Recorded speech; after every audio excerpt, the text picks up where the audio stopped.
Oh, the Camporee, yeah, is pretty cool, wholesome, fun. I have seen, a lot of faces, very happy, especially for the pathfinders.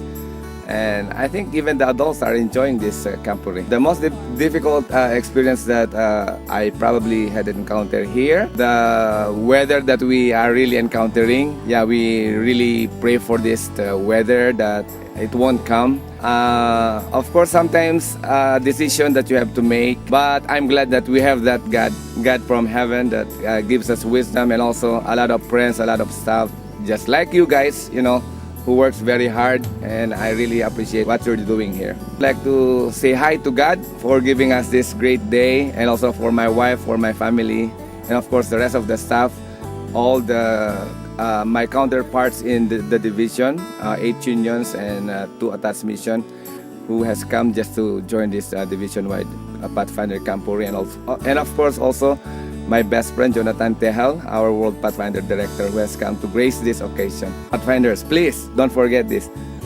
Have a closer walk with Jesus. Okay? Call to shine. So I encourage every young people, every Pathfinders, to show the love of God to every people surrounding us. Many people need our help, need the love of Christ. Yeah, we must show the love of Christ to shine to everybody by doing something good, as Jesus teaches us to show His love to every people in our life. I serve as the youth director for the Southeast Asian Union, and I brought a delegation of Pathfinders from 3 of the 7 countries that I work in. The Pathfinders, we have 85, no, let me say close to 90 of them coming from Malaysia, Singapore and Thailand. So I have about 90 Pathfinders here with me, even though we have 7 countries. And just in case some of you are wondering what is the Southeast Asian Union, I brought along my little card, and if you can look very carefully, there are 7 countries here. So these are the countries of what we call the Southeast Asian Union country, beginning with the first country in Brunei, then you have the second country that we call Cambodia, then followed by Laos, Malaysia, Singapore, where our headquarters is, and then you have Thailand, and you have Vietnam. So these are the countries that we refer to them as the Southeast Asia Union. So we put these countries together into one union to save costs. So instead of having one country, one union, we have decided to put them together. And as a result, it's a big job, to have to travel constantly to the 7 countries to serve the youth in all these 7 countries. But it's a wonderful job, okay? Personally, for me, it has to be the class that I taught. It's the sign language class, I am trained in sign language. In fact, I'm a member of the Singapore Deaf Association, a life member. So the Camporee organizers asked me to teach a sign language. And it's just wonderful to have so many people coming every day. That's why I end up having to teach 4 times a day, and it's very tiring. But it's a joy to teach young people signing. And I can see they are all very interested. I have a real burden for the deaf. And the best thing is that I have a co-teacher who's actually a Filipina, who's also trained in ASL, American Sign Language. So she was my co-teacher. To me, that was a highlight, to be able to train people and expose them to the world of the deaf, the world of silence. Of course, the other thing is the wonderful opportunity mixed with Pathfinders. It's a wonderful experience. This is the first Southern Asia Pacific Division Camporee. A lot of people are not aware that prior to that, in 1984, there was also a first ever Far Eastern Division Camporee. Before, you see, those days before SSD became SSD, it was known as the FED, the Far Eastern Division. So I was privileged to be part of that first ever Far Eastern Division Camporee in 1984. Unfortunately, that was the first and the last.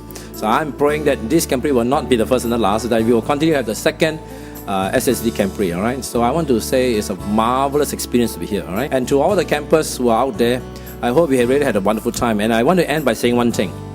I always tell my students wherever I teach them, the uniform that we wear, no matter how smart, good looking you are with your uniform, never forget one thing. And that is that the uniform you're wearing is the uniform of a servant of God. So really, the uniform you're wearing is a servant of God. So make sure you serve the Lord wherever you are and bring the good news of Jesus Christ to others. Help people find the path. And when you do that, you are truly a real Pathfinder, all right? For those who have never been involved in Pathfinder ministry, I think they really should give it a try. So many people who have never been Pathfinders before, but yet when they grow old, they can come in to serve as a leader, and then they suddenly discover a world they've never discovered before. Pathfinding is lots of fun, I can tell you, lots of fun. In fact, in the union where I serve, we have Pathfinders who are very old because they never had a chance when they were younger, see? But now they are serving as leaders, and they all tell me, "Oh, Pastor, I'm so glad to serve as an officer." All right, because it's really wonderful. The amount of, the variety of activities that we offer, the skills that we teach, it really builds up a person. All right, personally, for me, ever since I became a pathfinder in 1974, that's how long I've been a pathfinder. All right, I lived during the time of the dinosaurs, you see. But I can tell you, pathfinding is just absolutely marvelous. So I really want to encourage everyone to join in to serve as an officer, to be trained for one of the different levels of leadership, and be fully plunged. And when you do that, you'll find that you will really, really enjoy it, and you will really have a wonderful time being a servant of God. Okay, so serve the Lord. This is my appeal to all of you. Be called to shine for the Lord. All right.